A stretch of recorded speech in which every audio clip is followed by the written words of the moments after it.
Have you ever wondered why some people work hard their entire lives, but never become rich, while others seem to let money work for them? Most people are taught study hard, work hard, and earn a paycheck. They spend their lives trading time for money, then use that money to buy things that make them feel better but not freer. I used to be in that position. Every time I got paid, I felt like I was winning. But then I realized money is temporary, freedom is forever. And you can't buy freedom with a salary, you can only build it through assets. The rich understand this income keeps you alive, but assets set you free. They don't just work for money, they work to plant seeds. Every dollar they earn, they let a part of it grow into a money tree, something that keeps working even while they sleep. They know that if you don't teach your money to work for you, you'll always have to work for money. And today, I'm going to share with you 12 golden principles the rich live by. These principles don't come from luck, but from mindset, discipline, and the right financial philosophy. They can completely change the way you see money, work, and freedom. And you should stay until the end of this video.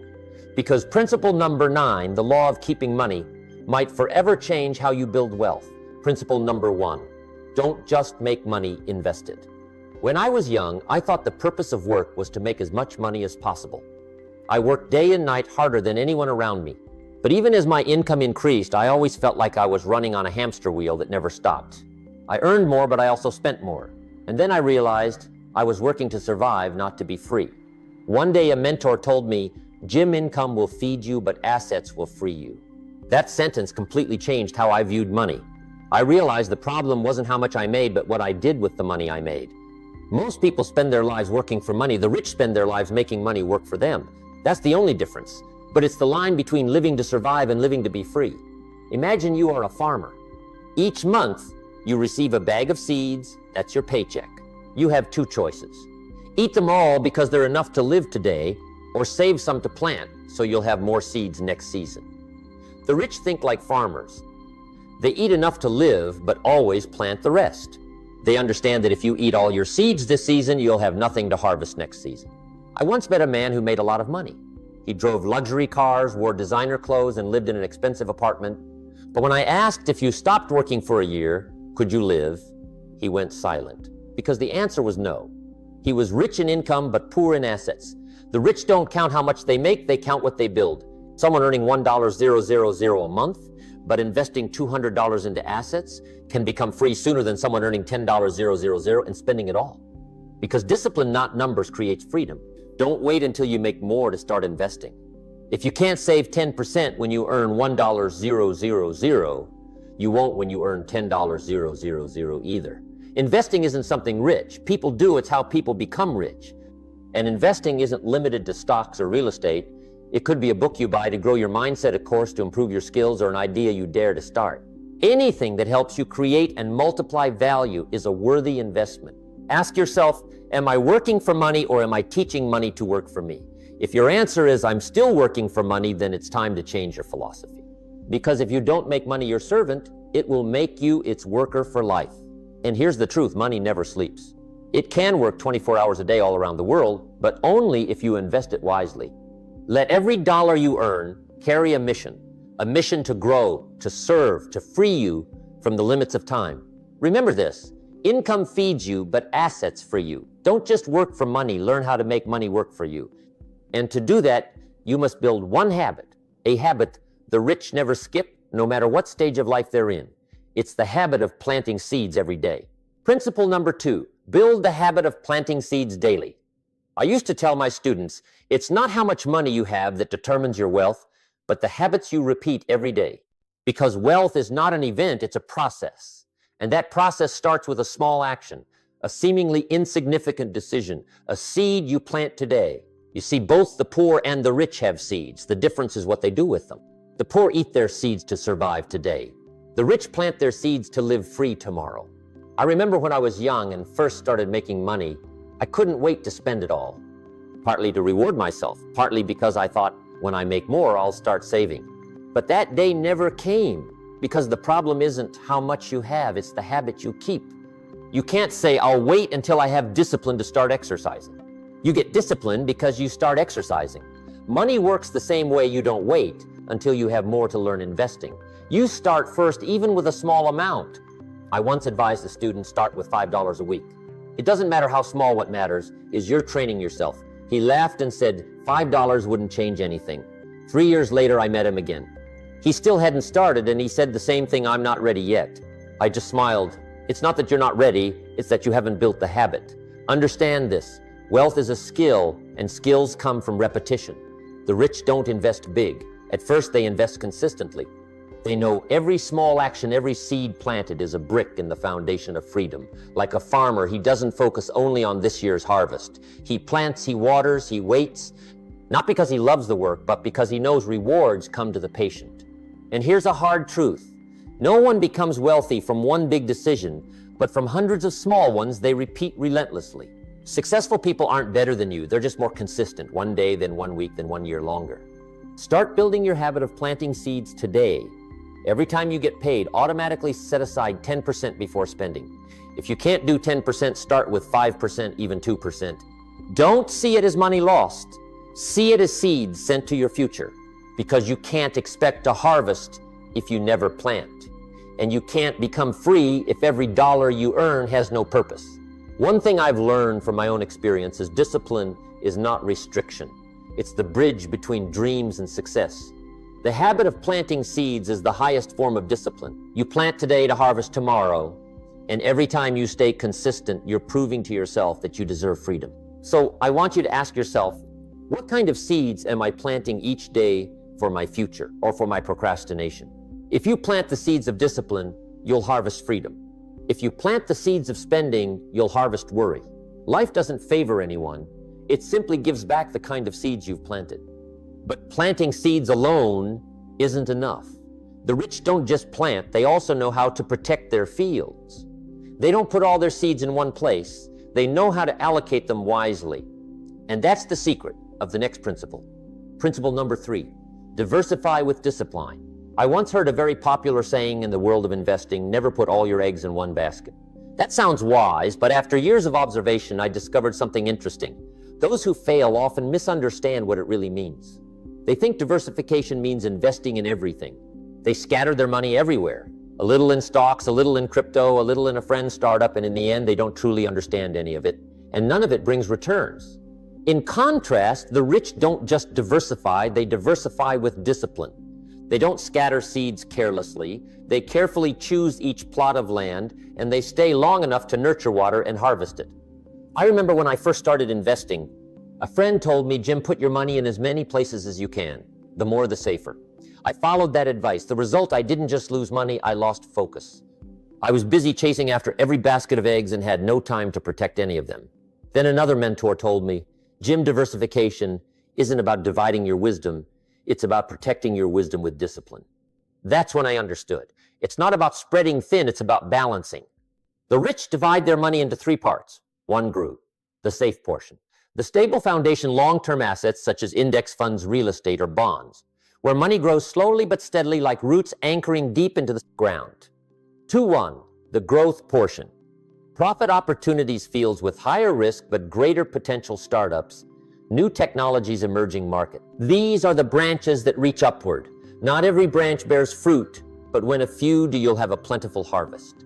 3 self, investment portion. Intangible assets, learning skills, mindset, health.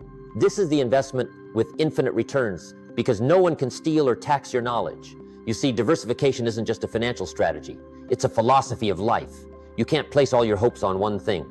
Plant different kinds of trees, some for shade, some for fruit, some for long-lasting wood. Because when the storm comes, not every tree will stand, but the forest will. I've seen many people go bankrupt not because they invested wrong, but because they placed all their hope in a single source of income. Job lost, income lost, life collapsed. The rich are different. If one door closes, they still have 5 more open. But be careful. Without discipline, diversification turns into distraction. If you invest in 10 places but can't monitor even one, you're not investing, you're gambling. The rich don't just divide money, they divide attention. They know exactly what each dollar is doing, where it is, and why. Diversification is the art of balance, not so focused that risk can destroy you, but not so scattered that your power is diluted. Invest wide enough to be safe and deep enough to be effective. I want you to pause and ask yourself, If one of my income sources disappeared tomorrow, would I still have something generating money? If the answer is no, you're living in sweet danger, the kind that feels safe today but breeds insecurity forever.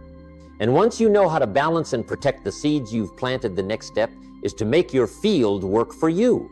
Because the rich don't just know how to invest, they know how to make money work tirelessly even while they sleep. Principle number 4, make money work for you. Most people work incredibly hard. They wake up early, stay up late, sacrifice time, and give effort hour by hour. But there's a harsh truth few dare to face. No matter how many hours you work, you still only have 24 hours in a day. You can't work forever. Your body will tire, time will limit you, and youth won't last.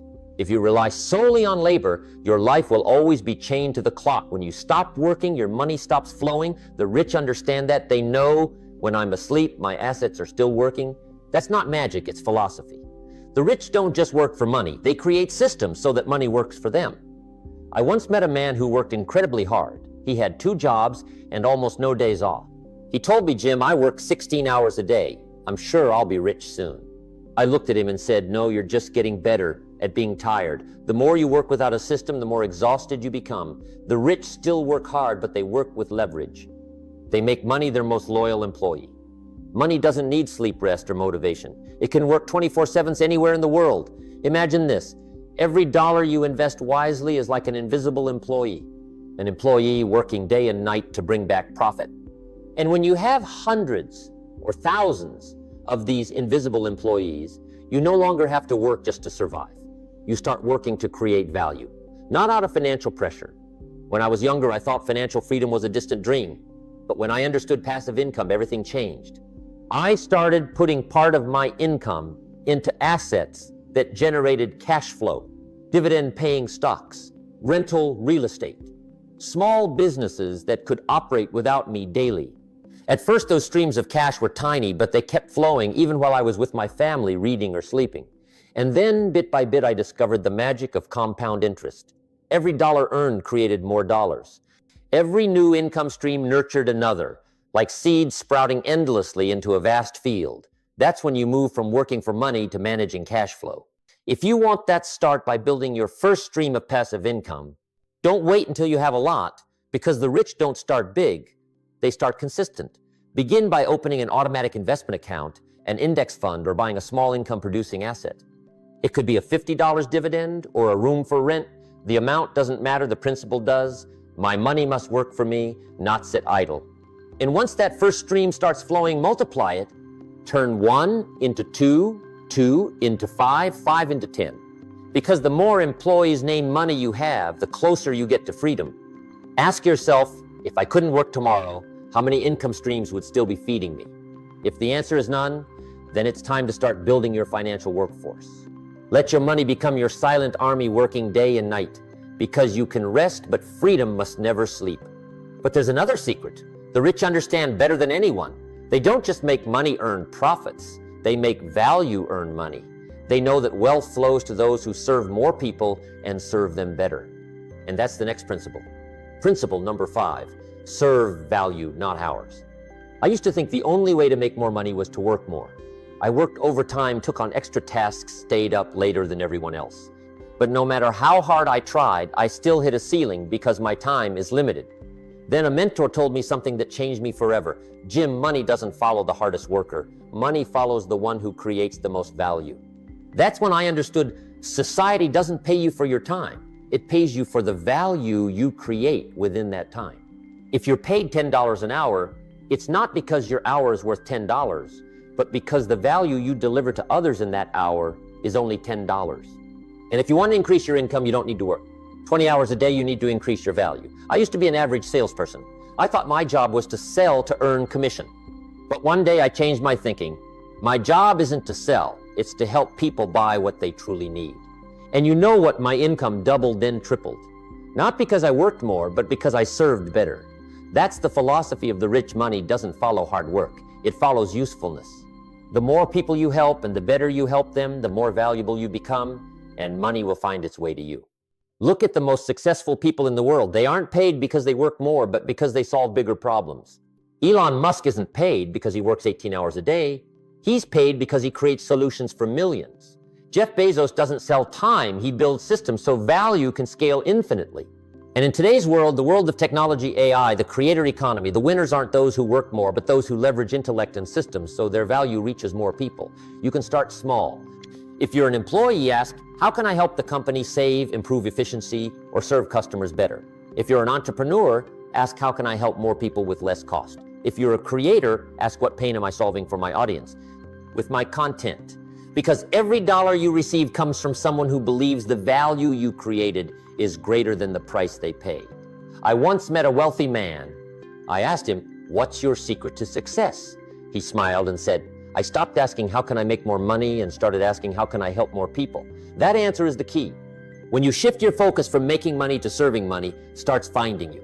It's no longer a chase, but an attraction. No longer pressure, but the natural result of value. This world doesn't lack money. It lacks people who create real value. And when you become one of them, money will find you faster than you think. Ask yourself, what value am I creating today? Who am I enriching, others or myself? If you stop thinking in hours and start thinking in value, you will no longer be limited by the clock. You'll step into a new world where income is measured not by hours, but by impact. And when you've learned how to create value, the next step is to protect that value. Because many people make money, but soon after they lose it all, not because they invested wrong, but because they didn't control what they had. That's the next principle. Principle number 6, control cash flow. Know where your money goes. I once told a student, if you don't tell your money where to go, it will disappear on its own. And that's one of the most expensive lessons I ever learned. It's not that people fail because they earn too little. Most fail because they don't know how much they're spending. You see, most people don't go broke because of one big decision. They drown in thousands of small ones. A coffee every morning, a few meals out each week, those just a few dollars a month, subscriptions they never use. All those little things, bit by bit, quietly drain their cash flow without warning. I once sat down with a young man who earned quite well. He said, "Teacher, I don't understand why I run out of money every month." I smiled. All right, let's take a look. We opened his expense sheet, and for an hour he sat in silence. Not because he didn't understand, but because he was shocked. He realized he wasn't poor from lack of income, but from lack of awareness. Many people's problem isn't that they don't make enough, it's that they can't keep what they make. Because increasing income without increasing discipline only makes you spend more faster. The rich have a simple habit most others ignore. They track every dollar, not because they're stingy, but because they respect money. They understand what isn't measured won't be controlled.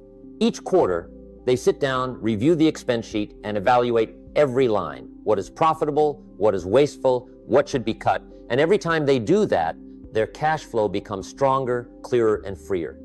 I did this exercise for the first time when I was young. When I totaled things up, I discovered I'd spent hundreds of dollars on things that brought no value. I called them financial leaks. I started plugging each hole one by one. Every bit saved, no matter how small, I redirected into investments. And after just 1 year, my cash flow changed direction from flowing out to flowing toward me.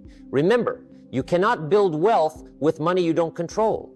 Before you think about investing for growth, make sure you're controlling your current flow. One exercise I often assign my students is the 30-day spending audit. Write down everything you spend, everything, no matter how small. At the end of the month, you'll see the real picture. And it might surprise you. Someone once told me, "Jim, I feel uncomfortable writing down every expense." I replied, "If you feel uncomfortable looking at how you spend, that's the sign you're spending wrong."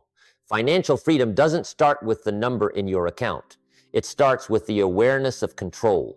When you know exactly where every dollar is, you have the power to decide what it does next, serve you or abandon you. Imagine if each month you cut 10% of wasteful spending and invested that into income-producing assets. In a year, that becomes a foundation. In 10 years, it could become freedom. Because today's control is the base of tomorrow's wealth. I want you to ask yourself, am I controlling money, or is money controlling me? If you don't have an answer yet, start tonight, sit down, record review, and adjust. You don't need a perfect plan, just a clear decision from today on. I will tell my money where to go. And when you've learned to control every dollar you earn, it's time to level up your thinking. The rich don't think only about today. They think about generations to come. They don't just make money, they build a legacy. And that's the next principle. Principle number 7, think legacy, build lasting wealth. I once said, the smart make money to live, the wise make money to be free, but the great make money to leave something behind. Most people think about wealth within the span of a single lifetime, but the truly wealthy think across generations. They don't just ask, how well will I live? They ask, how will my children, grandchildren, and generations after me live because of what I build today? I remember when I was young, I met an elderly man named William. He was retired, yet seemed completely unbothered by money. When I asked for his secret, he smiled and said, I didn't work just for myself, Jim. I worked so that the people I love would never have to start from zero. Those words stopped me in my tracks. I realized that true wealth isn't about how much you spend in your lifetime, but about the values and opportunities you leave behind. The rich understand that everything they build is a seed for the next generation. A home today can become a shelter for their descendants tomorrow. A business today can become the foundation of an entire family line. A small charity fund today can transform the lives of people you'll never meet. And more importantly, the greatest legacy isn't money, it's philosophy. Because money can be lost, but the right mindset can rebuild it all. I've met fathers who left their children great wealth, but because they never taught them the philosophy behind it, the next generation lost it all within a few years. Conversely, I've seen parents who left nothing but lessons, and those very lessons turned their children into millionaires. I call that a spiritual legacy fund, a reservoir of principles, values, and beliefs worth more than gold. That's what you should pass down alongside your financial assets. When you start thinking beyond your own lifetime, you begin to invest with greater purpose. You'll choose sustainability over short-term profit. You'll prioritize long-term impact over temporary pleasure. I once asked a wealthy friend, what do you plan to do with your wealth when you're gone? He smiled and said, I'm not just leaving money. I'm leaving opportunity, schools, scholarships, and a company my descendants can continue to grow. That's the difference between spending money and building a legacy. Imagine if every generation started from a higher level than the last. After just a few generations, an entire family line could change its destiny. But that only happens when someone in the family decides to think beyond themselves. That someone could be you. Don't just leave your children what you've earned. Leave them why you earned it. Rewrite your family story by planting long-lasting seeds, an investment fund, a sustainable business, a community foundation, because in the end, everything you buy will fade, but what you build will endure. Ask yourself, if I were to leave today, what part of me would still remain tomorrow? That question isn't just for the elderly, it's for all of us. Because legacy isn't something you create at the end of your life, it's something you plant every day. And once you understand the power of building a legacy, you'll realize something else. The rich don't only think long-term. They know that short-term cash flow is the breath of freedom. Because if your assets don't generate steady income, you're not truly free. And that's the next principle. Principle number 8, prioritize cash flow. Freedom begins with flow. One of the most common mistakes I see among people who look rich is that they focus on assets on paper and forget about real-life cash flow. They own houses, cars, investments, yet still work tirelessly every month just to pay bills. They look rich, but they don't live rich. The truly wealthy understand this: assets can make you look rich, but only cash flow makes you free. I once met a man with millions of dollars in assets on paper. He owned multiple properties, company shares, even luxury cars. But every month, he struggled to pay his utility bills and employee salaries. I asked him, why do you still feel financial pressure with so many assets? He gave a wry smile. Jim, I own a lot of things, but none of them pay me back. In contrast, I knew another man with far less wealth on paper, but he owned 3 rental apartments, a dividend-paying stock portfolio, and a small, steadily operating business. Each month, he received consistent cash flow without having to show up for work. He told me, I'm not a millionaire, Jim, but I'm free. And I realized freedom isn't about the number, it's about the flow. Cash flow is the lifeblood of financial freedom. When it stops, you have to go back to work. When it flows steadily, you can focus on what truly matters: family health growth, or simply living on your own terms. Remember, the goal isn't to own more assets, but to own assets that pay you. Don't invest in something that only looks good on paper but produces no real return. A house is only a true asset if it generates positive cash flow. A business only has real value if it can profit without you being there daily. A stock is only worth holding if it pays dividends or shows genuine growth. Ask yourself, how many things do I own that actually bring me money every month? If the answer is none, then you haven't built freedom yet. You've only bought the appearance of it. The rich begin with a different question, not what can I buy, but will this pay me back? I call that the principle of cash flow, first image later. Don't chase luxury, build the foundation first, then build the castle. When I bought my first property, it wasn't glamorous. An old apartment far from the city center, ignored by everyone. But each month it paid me rent. That feeling was completely different from spending money. It was the first time I felt my money working for me. From that small flow, I reinvested, bought more income-generating assets, and with each one, my level of freedom rose a little higher. Not because I earned more, but because I controlled the flow. If you want freedom, start by building at least one stream of passive income this year. It could be a rental room, a dividend portfolio, a digital product sold online, or a YouTube channel that creates lasting value for others. Never underestimate small cash flow, because every great river begins with a single drop. And when you have your first stream, protect it, expand it, multiply it into a system. One day you'll wake up and realize money is still flowing even when you're not working. That's when you're truly free. But there's one more secret few people realize. You can create countless streams of income, but if you don't know how to keep what you earn, you'll lose it all. And that's what the rich understand better than anyone. The key isn't just in making money, but in keeping it. Let's move on to the next principle. Principle number 9, keep what you earn, the art of tax optimization. I once asked a wealthy friend, what's the biggest secret to becoming rich? He smiled and said, Jim, it's not how much you make, it's how much you keep after you make it. At that moment, I didn't fully grasp what he meant, until I saw two men with the same income. One grew wealthier year after year, the other still struggled, and the only difference between them was how they managed taxes. The first saw taxes as a burden, the second saw taxes as a game with rules, and whoever understands the rules wins. You see, most people work hard their entire lives but never learn how to keep what they earn. They let the government, inflation, and ignorance erode their money bit by bit. Meanwhile, the rich learn the rules, so the rules serve them.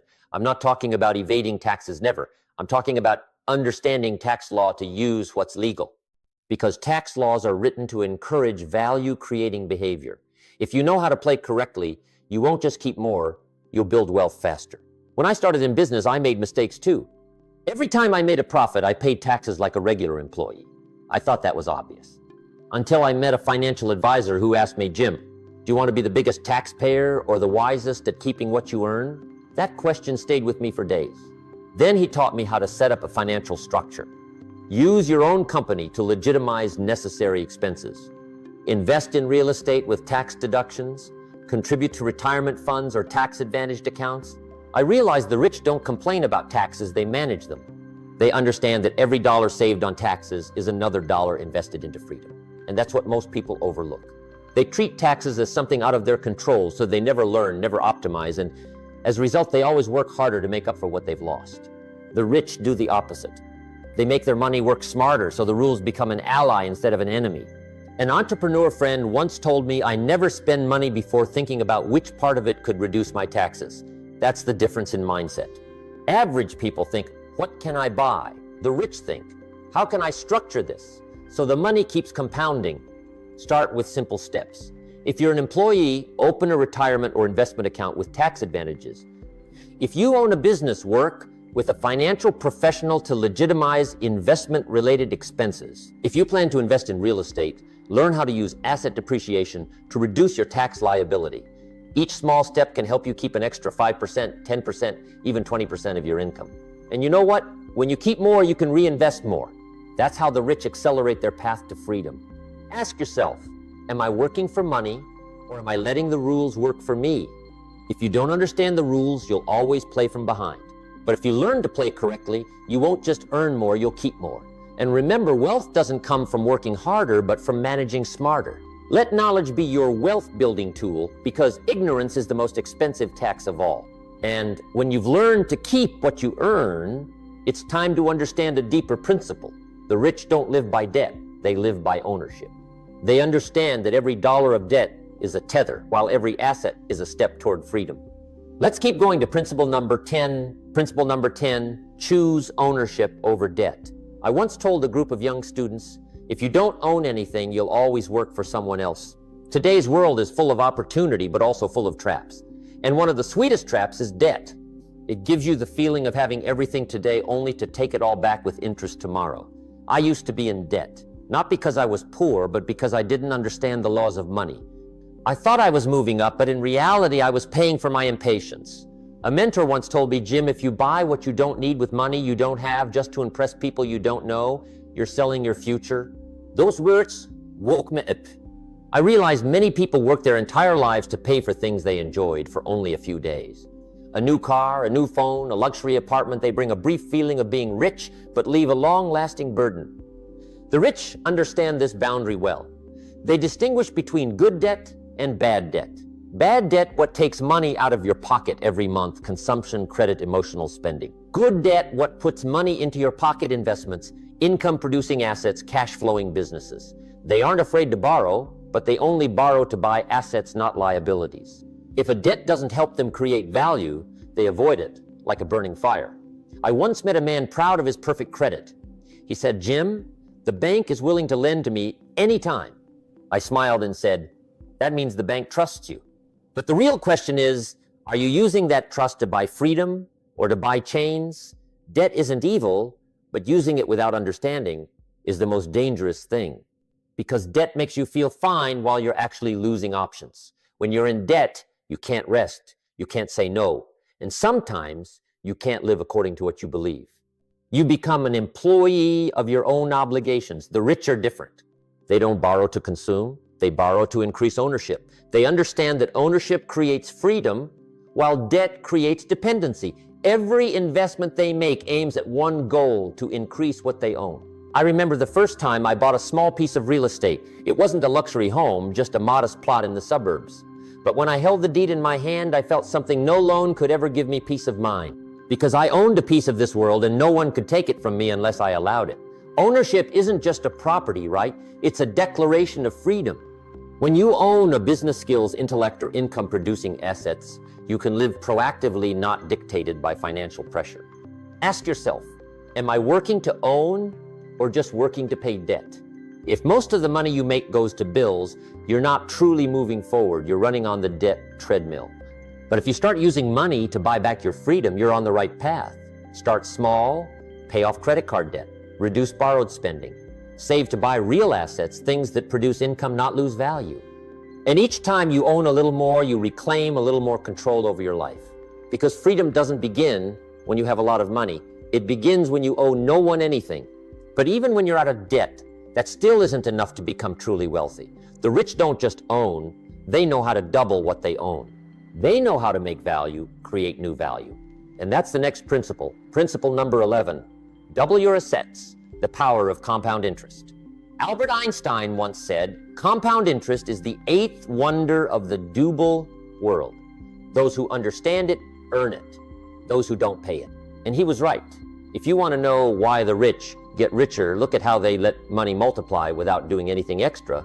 I once had a young, very enthusiastic student. He said, teacher, I want to get rich fast. I'm willing to work 16 hours a day. I smiled. Working hard is good, but if you rely only on your own effort, you can only move step by step.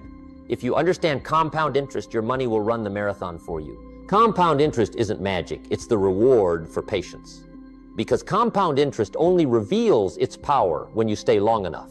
Imagine you plant a tree. In the first year, it's just a small sprout, seemingly unchanged. But each year it grows a little more. And by the 10th year, it begins to bear fruit. And those very fruits contain more seeds to plant. That's compound interest in nature. It's not loud, but it's unstoppable. The rich don't try to win fast. They build systems that multiply value over time. Every income stream they create gets reinvested. Every profit they earn gets replanted. And then over the years, those seeds become a financial forest. I once met an ordinary woman with an average income, but she started investing $200 a month at age 25 into a simple index fund, earning 10% per year. By the time she was 55, her assets exceeded $400,000. Not because she earned a lot, but because she stayed consistent longer than most people. Conversely, I know many people who make hundreds of thousands a year, but spend it all or invest emotionally and end up with nothing saved. Because compound interest helps those who plant, not those who only dream. Compound interest isn't just about money, it's the principle behind all success. Knowledge, skills, relationships, health, they all follow the same rule. A little progress each day multiplies 100-fold over the years. You read a book today, it may not change your life, But if you read every day for 10 years, your thinking will be completely different. That's the compound interest of wisdom. So the secret isn't to speed up, but to start early and never stop. The rich don't try to get rich fast, they try to get rich sustainably. I want you to ask yourself, what am I investing in everyday money knowledge or discipline? Am I planting seeds so compound interest can start working? If your answer is not yet, start today, even with a small amount. Because compound interest doesn't care how much you start with, it only cares when you start. Don't judge results by tomorrow, judge them by the next 10 years. Because freedom doesn't arrive in one night. It comes from 1,000 nights of persistence. And when you've learned how to double your assets, you'll realize an even deeper principle. The rich don't just invest with money, they invest with relationships. Because in the world of finance, you can't go far alone. Let's move to principle number 12. Principle number 12, invest in relationships, the intangible asset of the rich. I once said in a speech, if you have a great idea but no one trusts you, you'll lose the idea.